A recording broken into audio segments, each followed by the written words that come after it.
नमस्कार, मी लाघवी ओम सावंत बुलेटिन मध्ये आपलं स्वागत करते। महत्त्वाची बातमी, रशियाचे अध्यक्ष व्लादिमीर पुतिन हे भारत दौऱ्यावर येत आहेत। पुतिन आज आणि उद्या 2 दिवस भारत दौऱ्यावर असतील। पुतिन पंतप्रधान नरेंद्र मोदींची भेट घेणार आहेत। पुतिन यांच्या आगमनाआधी भारत रशिया अनेक करार देखील होताना दिसतात। मुळात पुतिन यांचा भारत दौरा कसा असेल त्यावर एक नजर टाकूया आपण। सकाळी 11 वाजता राष्ट्रपती भवनात औपचारिक स्वागत समारंभ होईल। सकाळी 11:50 हैदराबाद हाऊस मध्ये पुतिन आणि मोदींची भेट होईल। 1:50 दोन्ही नेत्यांकडून प्रेस स्टेटमेंट अपेक्षित आहे।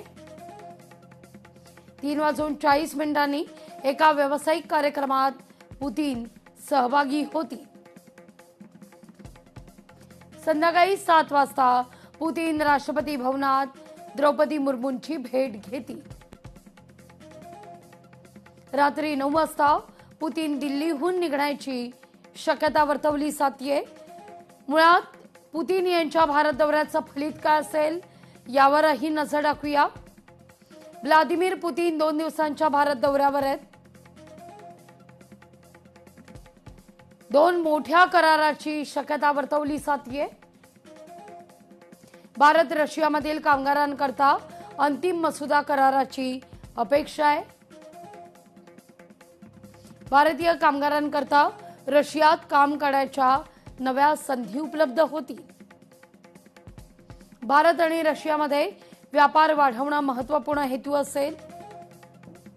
रुपया आणि रशियन रुबल स्टेटमेंट सिस्टीमवर देखील चर्चा होण्याची चिन्ह आहेत। दोन्ही देशात दीर्घकालीन ऊर्जा कृषी संबंध वृद्धिंगत करण्याच्या दृष्टीने पावलं उचलली जातील। तर हवाई संरक्षण प्रणालीवर देखील चर्चा होणं अपेक्षित आहे। भारत रशियातील आधुनिक तंत्रज्ञानाची देवाणघेवाण देखील होणार आहे। या तंत्रज्ञानामुळे भारत आत्मनिर्भरतेत अधिक सक्षम होईल असा विश्वास व्यक्त होतोय।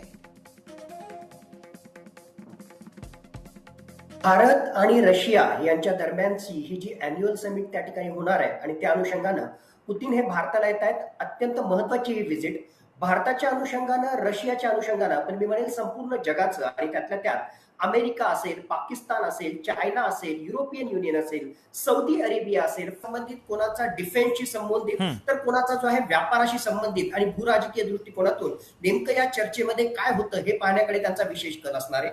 वेगवेगळ्या प्रकारच्या गोष्टींवर या ठिकाणी चर्चा होणार आहे, त्याचबरोबर करार होण्याची शक्यता आहे। वळूया पुढल्या महत्त्वाच्या बातमीकडे।